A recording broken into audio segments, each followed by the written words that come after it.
കഴിഞ്ഞ വീഡിയോയിൽ കുറേ ഡീറ്റെയിൽ ആയിട്ടുള്ള കാര്യങ്ങൾ ഞാൻ പറഞ്ഞിരുന്നു. അപ്പോൾ നിങ്ങൾ അവിടെ ഒന്ന് പോയി നോക്കുക. ആ വീഡിയോ കണ്ടിട്ടില്ലാത്തവർ അതൊന്ന് കണ്ടെന്ന് വരിക. ഓരോ സാധനങ്ങളെക്കുറിച്ച് ഞാൻ അവിടെ പ്രതിപാദിച്ചിട്ടുണ്ട്. ഇനി ബാക്കിയുള്ള ഇതിൽ കാണിക്കുന്ന മറ്റ് ട്രൈപോഡ്, പേപ്പർ, പാലറ്റ്, ബ്രഷുകൾ തുടങ്ങിയ അതിൻ്റെ ഡീറ്റെയിൽ ആയിട്ടുള്ള വീഡിയോ വേണമെങ്കിൽ നിങ്ങൾ കമൻറ്റ് ബോക്സിൽ ചേർക്കുക. വെള്ളമൊഴിക്കുന്ന ഈ പാത്രം ഇത് നിങ്ങൾക്ക് കണ്ടിട്ടുണ്ടാവില്ല. ഇത് കിട്ടുന്നത് മുംബൈയിൽ നിന്ന് വാങ്ങിയതാണ്. അതിൻ്റെ ഡീറ്റെയിൽസൊക്കെ ഞാൻ തരാം. ഇതാണ് നമ്മൾ വരയ്ക്കുന്ന സ്ഥലം. ഇങ്ങനെ ചെയ്യുമ്പോൾ നമ്മൾ പ്രധാനമായിട്ട് സ്കെച്ച് ചെയ്യുന്നത് പ്രധാന ഭാഗം നല്ല ഡീറ്റെയിൽ ആയിട്ട് സ്കെച്ച് ചെയ്യണം. അതായത് നമ്മുടെ ആ വീടാണ് പ്രധാന ഭാഗം, ഡീറ്റെയിൽ ആയിട്ട് സ്കെച്ച് ചെയ്യണം. ഇവിടെ ഞാൻ ആദ്യമായി ഉപയോഗിച്ചത് തന്നെ അൾട്രാമറൈൻ ബ്ലൂ ആണ്. ഫ്ലാറ്റ് ബ്രഷ് ഉപയോഗിച്ചാണ് ചെയ്തത്. രണ്ടാമത് നനഞ്ഞിരിക്കുന്ന ഭാഗത്ത് തന്നെയാണ് കളറുകൾ ചേർക്കുന്നത്. കാരണം ദൂരെയുള്ളതാക്കി തീർക്കണം. ആ ഭാഗങ്ങൾ ബ്ലറായി നിൽക്കണം. അപ്പോഴേ നമുക്ക് ദൂരം തോന്നിക്കൂ. ഇനി അതിൻ്റെ മുകളിലാണ് നമ്മൾ ഡീറ്റെയിൽ ആയിട്ടുള്ള മരങ്ങളും എല്ലാം കൊണ്ടുവരിക. അപ്പോൾ നമുക്ക് ഉണങ്ങിയതിന് ശേഷം ചെയ്യുന്ന ലെയർ നല്ല ഡീറ്റെയിൽ ആയി കാണും, ബാക്ക്ഗ്രൗണ്ട് ലെയർ ബ്ലറായി കാണും. അതാണ് ഈ വെറ്റ് ഓൺ വെറ്റ് ടെക്നിക്കിൻ്റെ ഉപയോഗം. അത്യാവശ്യം നല്ല കയ്യൊതുക്കം വേണം. അതായത് സമയത്തിൻ്റെ എത്ര സമയം നമ്മൾ വെള്ളം ഉപയോഗിച്ചതിന് ശേഷം എത്ര സമയമായി, എപ്പോൾ കളർ ഉപയോഗിക്കണം, എത്ര തിക്നെസ് വേണം എന്നുള്ള അറിവൊക്കെ വേണം. പലപ്പോഴും പുറത്ത് പോയി വരയ്ക്കുമ്പോൾ നമുക്കിതൊക്കെ തെറ്റും. ഈ ചിത്രത്തിലും അങ്ങനെ തന്നെയാണ്. ഒരു പരീക്ഷണം എന്നുള്ള രീതിയിലാണ് ചെയ്യൽ. പലപ്പോഴും ഞാൻ പറഞ്ഞല്ലോ, ഒരു പരീക്ഷണം എന്നുള്ള രീതിയിലേ നമുക്ക് ഔട്ട്ഡോർ പോയി ചെയ്യാൻ കഴിയൂ. നമ്മൾ മൊത്തം നല്ല കോൺഫിഡൻസിൽ മുഴുവനായി ചെയ്യണമെങ്കിൽ കുറച്ച് സമയമെടുക്കും, തുടക്കക്കാർക്ക് പ്രത്യേകിച്ചും. താഴേക്ക് ലെമണിലോ ഒക്കെയാണ് കൊണ്ടുവന്നത്. അവിടെ കുറച്ച് വെളിച്ചം വീഴുന്നൊരു ഫീൽ ഉണ്ടാക്കാൻ വേണ്ടിയാണ് കൊണ്ടുവന്നത്. ഇവിടെയാണ് കൂടുതൽ ഡാർക്കായിട്ടുള്ള ചെടികളെല്ലാം നിൽക്കുന്നത്. ഒപ്പം തന്നെ ഇൻഡിഗോയും ചേർക്കുന്നുണ്ട്. ആ ഇൻഡിഗോ അതിലേക്ക് ബ്ലറായി നിർത്താൻ വേണ്ടിയിട്ടാണ് ആ നനഞ്ഞിരിക്കുന്ന അതേ രീതിയിൽ തന്നെ ചെയ്യുന്നത്. പലപ്പോഴും തുടക്കക്കാർ ഇങ്ങനെ പെയിൻറ്റ് ചെയ്യാൻ പാടില്ല. ഇത് ഞാൻ കുറച്ച് ദിവസമായി ഇങ്ങനെ ഒരു രീതിയാണ് പരീക്ഷിക്കുന്നത്. അതായത് ഒറ്റ തവണ തന്നെ പെയിൻറ്റ് ചെയ്ത് തീർക്കുന്ന രീതി. ഇത് തുടക്കക്കാർക്ക് പറ്റിയ രീതിയല്ല, പക്ഷേ നിങ്ങൾക്ക് പരീക്ഷിക്കാം. ഇവിടെ ഞാൻ ഉപയോഗിക്കുന്ന ഈ ബ്രഷ് ഹോഗ് ബ്രഷാണ്. അതായത് കുറച്ച് പരുക്കൻ ഹെയറുള്ള ബ്രഷാണ്. അതുകൊണ്ട് തന്നെ പരുക്കൻ എഡ്ജുകൾ ഉണ്ടാക്കാം. അങ്ങനെ എല്ലാ പരുക്കനായ ഭാഗങ്ങളും അത് ഉപയോഗിച്ച് ചെയ്യാം. ഇവിടെ കുറച്ച് കട്ടിയിലാണ് കളർ ഉപയോഗിക്കുന്നത്. കാരണം അവിടെ നനവുണ്ട്. അപ്പോൾ ഒരു പെയിൻറ്റ് ചെയ്യാത്ത ഭാഗം ഷാർപ്പായി നിൽക്കും, പെയിൻറ്റ് ചെയ്ത ഭാഗത്തെത്തുമ്പോൾ ബ്ലറായി പോകും. ഇങ്ങനെയുള്ള പരീക്ഷണങ്ങളൊക്കെ നിങ്ങളൊന്ന് ചെയ്ത് നോക്കുക. ആദ്യം തന്നെ വലിയൊരു പെയിൻറ്റിങ് ചെയ്തതെന്ന് കഴിഞ്ഞ വീഡിയോയിൽ ഞാൻ പറഞ്ഞിരുന്നു. A4 പേപ്പറിൽ ഇതുപോലുള്ള മരങ്ങളൊക്കെ വരച്ച് നോക്കുക. വളരെ സിമ്പിളായി ചെയ്ത് നോക്കിയാൽ മതി. പല പരീക്ഷണങ്ങളും ചെയ്യാം.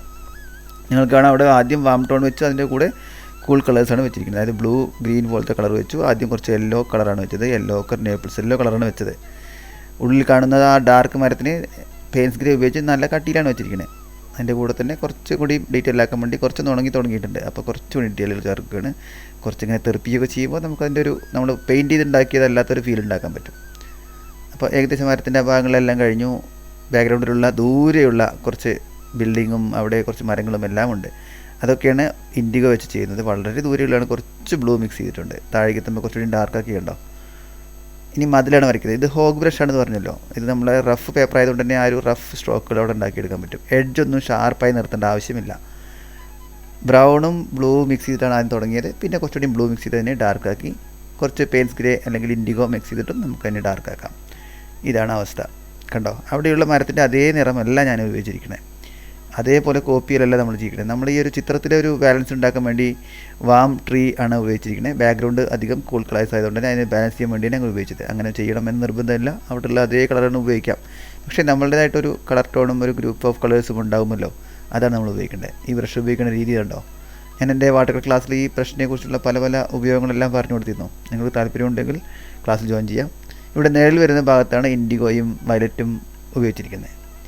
അപ്പോൾ ഓരോ കളറും എന്തിനു ഉപയോഗിക്കുന്നു എന്നിപ്പോൾ നമുക്ക് ഈ ഒരു ചെറിയ വീഡിയോയിൽ പറഞ്ഞു തീർക്കാൻ പറ്റില്ല. ഡീറ്റെയിൽ ആയിട്ടാണ് എൻ്റെ ക്ലാസ്സുകൾ ഉണ്ടാവല്. എല്ലാ തരം എക്സ്പ്ലനേഷൻസും നിങ്ങൾക്ക് ആ ലൈവായി ചോദ്യങ്ങൾ ചോദിക്കാം. അങ്ങനെ എല്ലാം ചെയ്യാം.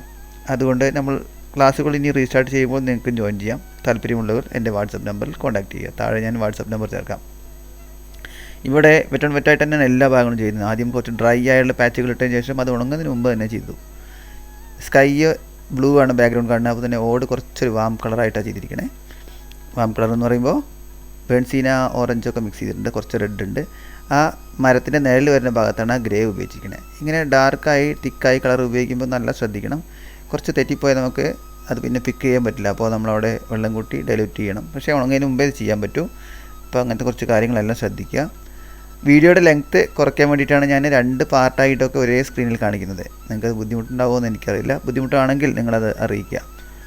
ഇവിടെ ചുമരിൻ്റെ ആ ഭാഗം കുറച്ച് യെല്ലോ സ്റ്റോണാണ്. യെല്ലോ, നേപ്പിൾസ് യെല്ലോ തുടങ്ങിയ കളറാണ് ഉപയോഗിക്കുന്നത്. അതിന് ഉൾഭാഗത്ത് റെഡും ആ ഒരു ബ്രിക്ക് കൊണ്ടുണ്ടാക്കിയൊരു ഭാഗമാണ് ഇനി വരയ്ക്കുള്ളത്. അതുകൊണ്ട് ഫസ്റ്റ് ലെയർ അവിടെ യെല്ലോ കൊണ്ട് വരച്ചിട്ടതിന് ശേഷം വാഴകൾ ഉപയോഗിച്ചു. കണ്ടോ, അവിടെ 2-3 വാഴകൾ നിൽക്കുന്നുണ്ട് മുന്നിൽ. പക്ഷേ പിന്നിലും വാഴകളുണ്ട്. ആ പിന്നിലുള്ള വാഴകളെ നമ്മൾ ഡീറ്റെയിൽ ആയിട്ട് ചേർക്കുന്നില്ല. കണ്ടോ, ബാക്ക് സൈഡിലുള്ളത് ബ്ലൂ കളറായിട്ടാണ് നിർത്തിയിരിക്കുന്നത്, കുറച്ച് ദൂരം തോന്നിപ്പിക്കാൻ വേണ്ടി മാത്രം.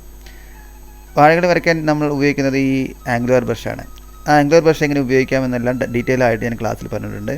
അതിൻ്റെ പല രീതിയിലുള്ള ഉപയോഗങ്ങൾ ഞാൻ പറഞ്ഞിട്ടുണ്ട്. വളരെ വൃത്തിയായിട്ട് ഉപയോഗിക്കാൻ കഴിയും ഈ ബ്രഷ്. എല്ലാവരും അത്യാവശ്യമായിട്ട് വാട്ടർ കളർ ചെയ്യുന്ന ആൾക്കാർ വാങ്ങേണ്ട ബ്രഷാണിത്. തുടക്കക്കാർക്കും എല്ലാവർക്കും ഉപയോഗിക്കാൻ പറ്റുന്ന നല്ല ഉപയോഗമുള്ള ബ്രഷാണ് ഈ ബ്രഷ്. കണ്ടോ, അവിടെ ഒരു ടാങ്ക് ഇരിക്കുന്നുണ്ട്. പക്ഷേ അതവിടെ ഡാർക്ക് കളറിലാണ്. നമ്മളവിടെ ബ്ലൂ കളറിലാണ് ഇനി ചേർക്കാൻ പോകുന്നത്. കണ്ടോ, കാരണം എന്താണെങ്കിൽ അവിടെ ഡാർക്ക് ചേർത്താൽ അവിടെ എന്താണെന്ന് മനസ്സിലാവില്ല. നമുക്കതിനെ കുറച്ച് വേർതിരിച്ച് കാണാൻ വേണ്ടിയാണ്. അതായത് നമ്മൾ ഫോട്ടോയിൽ കാണുന്ന അല്ലെങ്കിൽ അവിടെ നമ്മൾ റിയൽ ലൈഫിൽ അവിടെ ഉള്ളതിനെ അതേപോലെ വരയ്ക്കണമെന്നില്ല. നമ്മളുടേതായ കുറേ കാര്യങ്ങൾ നമ്മൾ അപ്ലൈ ചെയ്യണം. അതാണ് വേണ്ടത്. ഏകദേശം ഒരു 80% കഴിഞ്ഞിട്ടുണ്ട്. ഓടിൻ്റെ ഇതിൻ്റെയും കളർ ഏകദേശം ഒരുപോലെ തന്നെയുണ്ട്. അവിടെയും അങ്ങനെ തന്നെയാണ്. ഏകദേശം കണ്ടോ, ഒരു ഓറഞ്ച് ബ്രൗൺ, അതായത് ഈ മരത്തിൻ്റെ ഷാഡോയിലുള്ള ഭാഗം മാത്രം ഗ്രേ, ബാക്കിലൊക്കെ ഇവിടെയൊക്കെ ഷാഡോ വരച്ചതൊക്കെ ഈ നനഞ്ഞിരിക്കുമ്പോൾ തന്നെ ബ്ലറായി നിൽക്കണുണ്ടോ. ഓറഞ്ച് ബേൺസീന കളറൊക്കെയാണ് ഉപയോഗിച്ചിരിക്കുന്നത്. ഇവിടെയാണ് വെളിച്ചം വരുന്ന, ഏറ്റവും കൂടുതൽ വെളിച്ചം വരുന്ന ഭാഗം. ഇവിടെയൊക്കെ ഷാഡോയിൽ നിൽക്കുന്ന ഭാഗമാണ്. ഓക്കെ, ഇവിടെ ഈ സംഭവമൊക്കെ നമ്മുടെ വാഴയുടെ നിഴൽ പോലെ, വാഴയുടെ നിഴൽ പോലെ, പിന്നെ ഇവിടെ നിഴൽ വരച്ചിട്ടുണ്ടോ. ഈ കളറിൻ്റെ കുറച്ച് ഡെപ്തുള്ള കളറാണ് ചെയ്യുന്നത്. ഇവിടെ നോക്കിയാൽ അവിടെ നിന്ന് പുറത്തുനിന്ന് ഇങ്ങോട്ട് സ്പ്രെഡായി വന്നിട്ടുണ്ടാകും കുറച്ച്. അതൊന്നും പ്രശ്നമില്ല. ഇവിടെ വാഴകളൊക്കെ ഉണ്ട് കുറച്ച്. നോക്കിയാൽ നിങ്ങൾക്ക് അവിടെ നോക്കിയാൽ കാണാം. ആ വാഴകളൊക്കെ നമ്മളിവിടെ കൊണ്ടുവന്ന് വരയ്ക്കുകയാണെങ്കിൽ അടിപൊളിയാവില്ല. അത്ര ശ്രദ്ധിക്കപ്പെടില്ല. ഈ ഒബ്ജക്റ്റ് കയ്യിൽ നിന്ന് പോകും. ഇപ്പോൾ നമ്മൾ വന്ന സമയത്തുണ്ടായിരുന്ന ഒരു വെളിച്ചമല്ല ഇവിടെ ഉണ്ടാകും. ഇപ്പോൾ നല്ല വെളിച്ചമായി. ഇവിടെ കണ്ടു, നമ്മൾ വന്നപ്പോൾ എത്ര വെളിച്ചുണ്ടായിരുന്നു, ഇവിടെ മാത്രമേ വെളിച്ചുണ്ടായിരുന്നുള്ളൂ. അപ്പോൾ ഈ ഔട്ട്ഡോർ വരുമ്പോൾ പ്രശ്നം ഇതാണ്. ഇങ്ങനെയൊക്കെ ഒരു പ്രശ്നങ്ങളുണ്ട്. ഔട്ട്ഡോർ വരുമ്പോൾ നമുക്ക് വെളിച്ചം മാറിപ്പോകും. അപ്പോൾ നമ്മൾ ആ ഒരു ഫസ്റ്റ് കാണുന്നതിൽ ഫോക്കസ് ചെയ്ത് നിൽക്കണം.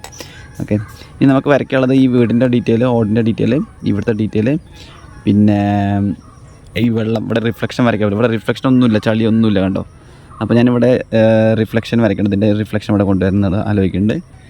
ഇവിടെ കുറച്ച് റിഫ്ലക്ഷൻ വരണമെന്ന് ആലോചിക്കുന്നുണ്ട്. ചിലപ്പോൾ ഇവിടെ റിഫ്ലക്ഷൻ വരയ്ക്കില്ല, വെളിച്ചമായിട്ട് ഫീൽ ചെയ്യാനും ഇവിടെ റിഫ്ലക്ഷൻ വരയ്ക്കാനും പ്ലാനും. ഓക്കെ, ഇവിടെ നമ്മൾ ടാങ്കിനെയൊക്കെ വരച്ചിട്ടുണ്ടോ. ടാങ്കൊക്കെ ശ്രദ്ധിച്ച് വരയ്ക്കാൻ വേണം. നമ്മൾ ഡാർക്ക് ടാങ്കാണ് ശരിക്കും. നമ്മൾ ഡാർക്ക് വരച്ച് അവിടെ കാണാൻ പറ്റില്ല. അപ്പോൾ കുറച്ചത് ബ്ലൂയിഷ് കളറാക്കി. അതിൽ കുറച്ച് സ്പ്രെഡായി പോയതൊക്കെ കാണാണ്ടോ, ഡീറ്റെയിലായി കാണിക്കാം. ഇതുണ്ടോ, അതിന് മുകളിലേക്കൊക്കെ സ്പ്രെഡായി പോയിരിക്കണേ. ഇവിടെ കണ്ടോ സ്പ്രെഡായിരിക്കണേ. ഇതുണ്ടോ ബ്ലൂ വെച്ചിരിക്കണേ ബാക്ക്ഗ്രൗണ്ടിൽ. ഇതൊരു വാം ടോൺ ആയതുകൊണ്ട് ബാക്ക്ഗ്രൗണ്ടിൽ ഒരു ബ്ലൂ ടോൺ വയ്ക്കുമ്പോൾ ബാലൻസ് ചെയ്യുകയും ചെയ്യും. ദൂരമുള്ള വാഴകളോ എന്തൊക്കെയുണ്ടെന്ന് തോന്നിപ്പിക്കുന്നു. എന്തൊക്കെയുണ്ടെന്ന് തോന്നിപ്പിച്ചാൽ മതി. ഇവിടെ ഇതൊക്കെയാണ് ഇതുകൊണ്ടുള്ള ഇപ്പോൾ ഞാൻ പ്ലാൻ ചെയ്ത കാര്യങ്ങൾ. ഇനി വരയ്ക്കാൻ പോകണം ഇവിടെയാണ്. നമുക്ക് ഇവിടെ നിന്ന് തൊടാൻ പറ്റില്ല. ഇവിടെയൊക്കെ നനഞ്ഞിരിക്കുകയാണ്. ഇനി ഇവിടെ റിഫ്ലക്ഷൻ വരയ്ക്കുക. അത് കഴിഞ്ഞാൽ ഓടുകൂടി വരച്ചാൽ നമ്മളുടെ വർക്ക് ഏകദേശം തീരും. അപ്പോൾ ഞാൻ ഈ വീടിൻ്റെ ഭാഗത്തിനെ കൂടുതൽ ശ്രദ്ധ കൊടുത്തിരിക്കുന്നത്. ശരിക്ക് മരവും അവിടെ നല്ല ഫോക്കസ്ഡാണ്. പക്ഷെ അത്ര കൊടുക്കാതെ അതിനൊന്ന് ലൈറ്റായിട്ട് വെച്ചിട്ട് ഇവിടേക്ക് കൂടുതൽ ഫോക്കസ് കൊടുക്കുന്ന രീതിയാണ്. ഓക്കെ, ഇവിടെ കണ്ടോ, ഇവിടെ ഈ ലെമണെല്ലാം കൊണ്ടുവന്നിരിക്കണേ. അവിടെ കണ്ടോ ലെമണെല്ലാം ഉണ്ട്. ശരിക്കും ഇവിടേക്ക് ലെമണെല്ലാം കൊണ്ടുവരുന്നത്. ഞാൻ അതിന് കുറച്ച് പുറത്തേക്ക് കൊണ്ടുവന്നു. അപ്പോൾ ബ്ലെൻഡായിട്ട് ചെയ്യാനും പറ്റും. കണ്ടോ, ഇവിടെയാണ് ശരിക്കും ലെമണെല്ലാം വേണ്ടത്. നമ്മളിവിടെ കൊണ്ടുവന്നിരിക്കണേ. കുറച്ച് വെളിച്ചം തോന്നിപ്പിക്കാൻ വേണ്ടിയിട്ട് അതൊക്കെ അങ്ങോട്ടും ഇങ്ങോട്ടും മാറ്റി വരയ്ക്കാൻ പറ്റും നമുക്ക്. ഓക്കെ, ഇങ്ങനെ പല പരീക്ഷണങ്ങൾ നടത്തിയിട്ടാണ് ഒരു ചിത്രം ഉണ്ടാവണേ.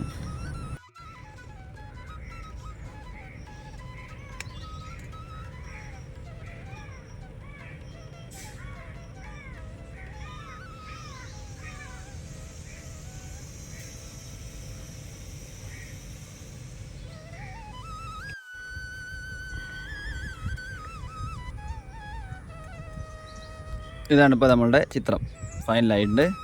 ഇപ്പോൾ നമ്മളുടെ ചിത്രത്തിൽ വെളിച്ചം കണ്ട ഈ ഒരു കോർണറിലേക്കാണ്. ഇപ്പോഴും അവിടെ തന്നെ അങ്ങനെ തന്നെയാണ്. കണ്ടോ, ഈ കോർണറിൽ തന്നെ വെളിച്ചം വന്നിരിക്കുന്നത്. അതുപോലെ തന്നെ ഇവിടെയും. അപ്പോൾ ഇവിടെ ഈ വെളിച്ചം വരാൻ വേണ്ടിയിട്ട് തന്നെ ബാക്ക്ഗ്രൗണ്ട് കുറച്ച് ഡാർക്ക് ബ്ലൂ ഒക്കെ ആക്കിയിട്ടുണ്ട്. ചിത്രത്തിൽ നോക്കണ പോലെയല്ല, പുറത്ത് നോക്കുമ്പോൾ അത്ര ബ്ലൂ ഒന്നും ഉണ്ടാവില്ല. 2 ആൾക്കാർ ജസ്റ്റ് അവിടെ ഫിറ്റ് ചെയ്തു, എന്തെങ്കിലും ഒരു ജീവൻ വെക്കാൻ വേണ്ടിയിട്ട്. ഇവിടെ റിഫ്ലക്ഷൻ കണ്ടോ, ഏകദേശം ഇതിൻ്റെ മുകളിലുള്ള അതേ കളറ് ഇവിടെ കൊണ്ടുവന്ന് മാത്രമേ ഉള്ളൂ. ഇത്ര ബ്ലൂ കൊണ്ടുവരാനൊന്നുമില്ല. അവിടെ ഓറഞ്ചും ബ്ലൂ ഒക്കെ ഈ ഒരു കളറൊക്കെ കൊണ്ടുവന്ന് ശ്രമിച്ചു. ഡാർക്ക് കുറച്ച് ചളി കെട്ടി നിൽക്കേണ്ട സ്ഥലം ഉണ്ടാക്കിയെടുത്തു. വളരെ സിമ്പിളായിട്ടാണ്. ഈ മരത്തിൻ്റെ കുറച്ചുകൂടി ഡീറ്റെയിൽസൊക്കെ ചേർത്തിട്ടുണ്ട്. കണ്ടോ, കൊമ്പ്, ഇലകൾ, സംഭവങ്ങളൊക്കെ ചേർത്തിട്ടുണ്ട്. ഈ മരത്തിനും കുറച്ച് ഡീറ്റെയിൽ. അതിനേക്കാളും പുറകിലുള്ള മരമാണ്. അതിനേക്കാളും പുറകിലാണ് ബ്ലറായി ഗ്ലാസ്. പിന്നെ ഈ വാഴയുടെ ഇടയിലുള്ള കുറച്ച് ഡീറ്റെയിൽസ്, അതിൻ്റെ ഹൈലൈറ്റ്സ് കുറച്ച് കൂടുതലുണ്ടെന്നൊക്കെ ഒന്ന് ഹൈഡ് ചെയ്തു. അപ്പോൾ അങ്ങനെയാണ് ചിത്രം ഫിനിഷ് ആയത്. ഓക്കെ, അപ്പോൾ നമുക്ക് പിന്നെ കാണാം. ഓക്കെ. ഇതാണ് സ്ഥലം. നിങ്ങൾക്ക് പറ്റുകയാണെങ്കിൽ ഇതൊന്ന് വരച്ച് നോക്കും നിങ്ങളുടെ സ്റ്റൈലിൽ സ്ക്രീൻഷോട്ട് എടുത്തിട്ട്.